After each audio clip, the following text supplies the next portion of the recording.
All right, so we're diving into how folks are trying to predict the S&P 500. And, you sent in this really interesting research paper comparing two, like, completely different ways to do it. Yeah, it really is a head-to-head between kind of like the classic approach and then what's getting a lot of attention now. Exactly. So we've got ARIMA, which is like the old reliable in the field. Yeah, it's been around forever. Been used for ages. Really good at spotting those, like, basic trends. Is it going up? Is it going down?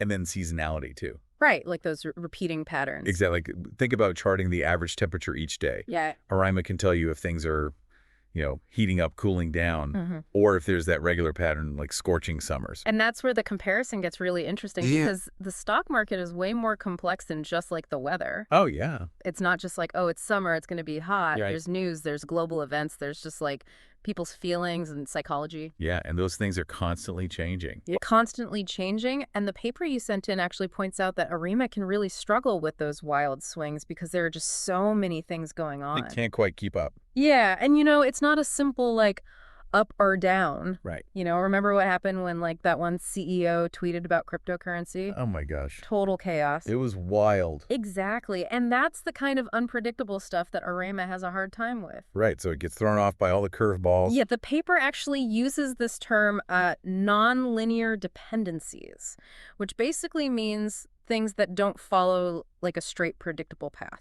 Okay, so not a straight line. Not a straight line. Got it. Lots of zigzags and sudden jumps. All right, so that's where LSTM comes in, right? This is the new hotness, the deep learning model. Exactly. It's like the up-and-comer. The new kid on the block. The new kid on the block that's making a lot of noise, and for good reason. So how is it different? What makes it special? Well, LSTM is like a brain with a memory. It can learn from huge amounts of data, and it can spot those complex long-term connections that ARIMA just misses. So instead of just today's temperature, it's like remembering the heat wave from 5 summers ago and thinking, that might be important. That's a really good way to put it. It's like it's got that context. It remembers things. So it learns from experience. Exactly. And it uses that to make better predictions. Okay, that's pretty cool. Yeah. So how do they actually test these models, like in this paper?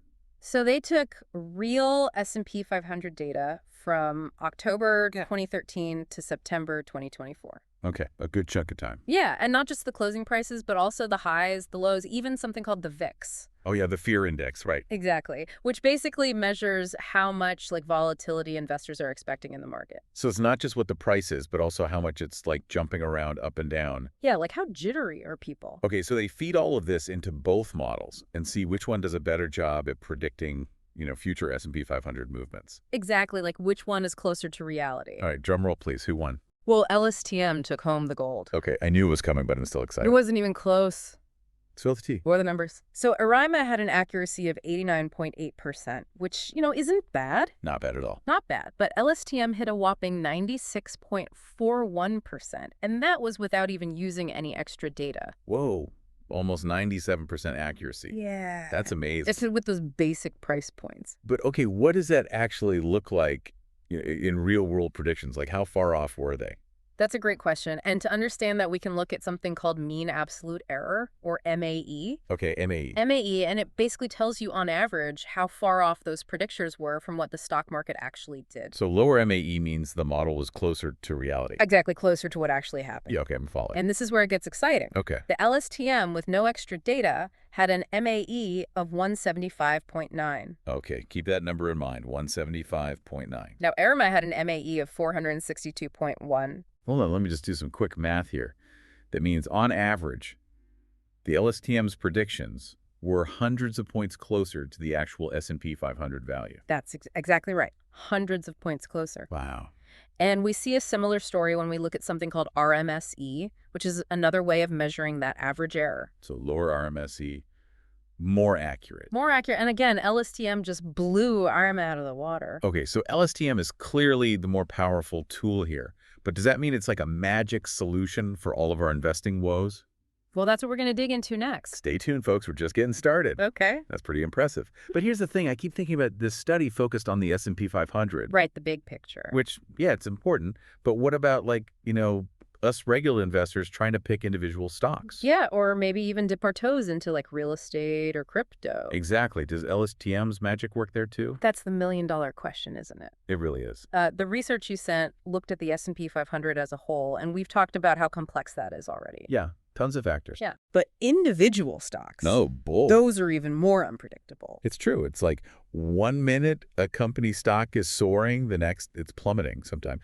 It feels like it's just luck. Well, there's definitely some luck involved, but remember all those factors we talked about that make the market so volatile? Yeah, the news, global events, just like people's feelings. All that stuff, and those actually have an even bigger impact on individual stocks. This is just one company, right? Instead of a whole bunch. Exactly. So, one little thing can happen, like a surprise earnings report, Oh, yeah. or a sudden shift in like consumer demand, and boom, The stock goes haywire. stock goes crazy. And while LSTM is definitely better equipped to handle all that complexity, those nonlinear dependencies compared to ARIMA, Right.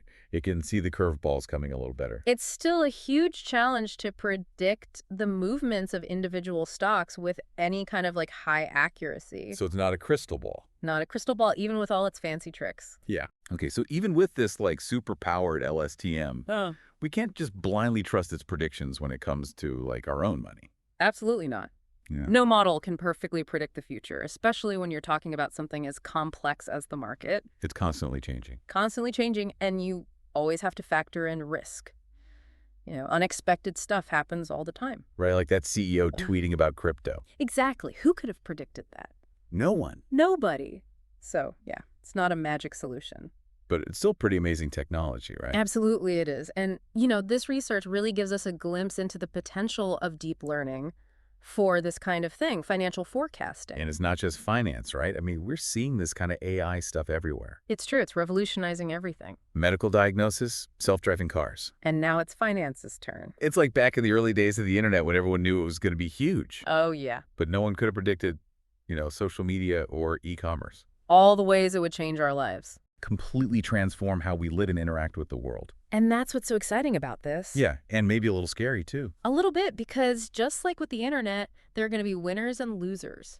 People who adapt and thrive and people who get left behind. Exactly, and that's why it's so important for you listening to understand how this stuff works. Even just the basics. Even just the basics, because it gives you a huge advantage. You can start to see the opportunities, but also the potential pitfalls. Right, remember how the paper showed that sometimes adding too much data actually made the LSTM perform worse? Yeah, too much information overload. It's like trying to have a conversation in a noisy room.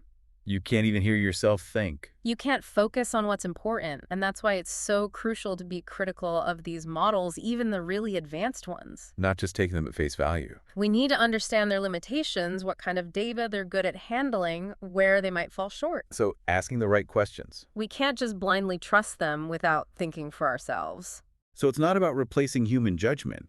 It's about using these tools to enhance our own decision-making. Exactly. Think of it like having a super smart friend Okay, I like this analogy. who's amazing at analyzing data.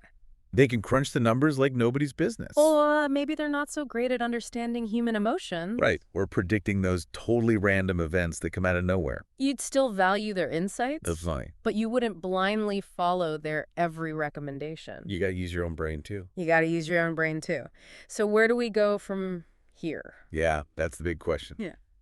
This research is fascinating, but it definitely opens up a whole can of worms. It does, and that's the exciting part. The paper itself mentions several areas for future research. Like what? Well, for example, they only used a limited set of data for the LSTM model. Okay. What if they incorporated even more information? Like what kind of information? News headlines, social media sentiment, maybe even things like weather patterns? Whoa, now we're talking. An LSTM that could analyze all that data and uncover hidden connections that we humans would never even think to look for. That's kind of mind-blowing. It is, and as these models get even more sophisticated, they could become incredibly powerful tools for investors. It's almost scary how powerful. But, and this is a big but, we have to remember that more data isn't always better. Right, we talked about that too much noise can be a bad thing. Exactly, and that's where you come in, dear listener. This is where it gets personal. The goal of this deep dive isn't to give you all the answers It's more about giving you the tools to think critically. about these powerful tools so you can use them to make more informed decisions about your own investments. Because at the end of the day, it's your money. It's your responsibility to invest it wisely. We've talked about like the power of LSTM, and we've talked about, where it might fall short. But here's the thing. I keep coming back to this paper. It's just about predicting the S&P 500. Right.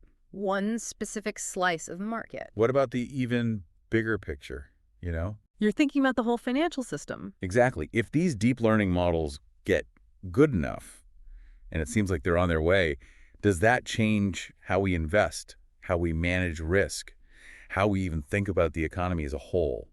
Whoa, those are some big questions. And honestly, no one really has the answers yet, but that's what makes all this so fascinating, right? We're like standing on the edge of a massive shift. It's true. And it's hard to even imagine what the long-term consequences might be. It's like back in the early days of the internet, people knew it was going to be a big deal, but no one could have predicted, the rise of social media or e-commerce, all those ways it would completely transform how we live and interact with the world. Absolutely. And just like with that internet revolution, there will be winners and losers in this AI-powered financial world. People who adapt and thrive and others who might, get left behind. Exactly. And that's why it's so important for you listening to understand how these models work, even just at a basic level. Right. Just having that awareness can give you a real advantage. You can start to see those potential opportunities, but also the potential risks. So being informed is key. Absolutely. And, let's go back to that point about too much information for a second. Yeah, the overload problem. The research showed that sometimes feeding the LSTM too much data actually made its predictions worse. Because it gets confused. If the data is biased or if the model isn't tuned properly, it can lead to bad decisions instead of good ones. So it's not just about having the fanciest algorithm. Right. It's about understanding where that data comes from, who built the model, and what their motivations might be. Yeah. What are they trying to achieve with this? Those are things we should be asking about any financial advice, but it's even more important with these complex algorithms. Because they can seem so, magical and all-knowing. And the real danger isn't that AI is going to become some kind of super intelligence and take over the world. The movies have made us paranoid. They have, but the real danger is that we'll blindly trust these models without understanding their limitations. We'll just hand over our decision-making to the machines. Exactly, and that's the most important takeaway from this whole deep dive. This is it. Folks, listen closely. No matter how sophisticated these tools become, they should never replace human judgment. They can't be the only voice in the room. They should augment it, inform it, help us see things we might have missed. They can be powerful allies. But ultimately, the responsibility lies with us, the investors. We have to stay engaged and informed. We need to learn about these technologies, ask tough questions, and never stop thinking critically. So the future of finance isn't about being replaced by machines. It's about using those machines to become better, more informed investors. That's definitely something to chew on. Thanks for joining us on this deep dive. And as always, keep exploring, keep learning, and keep investing wisely.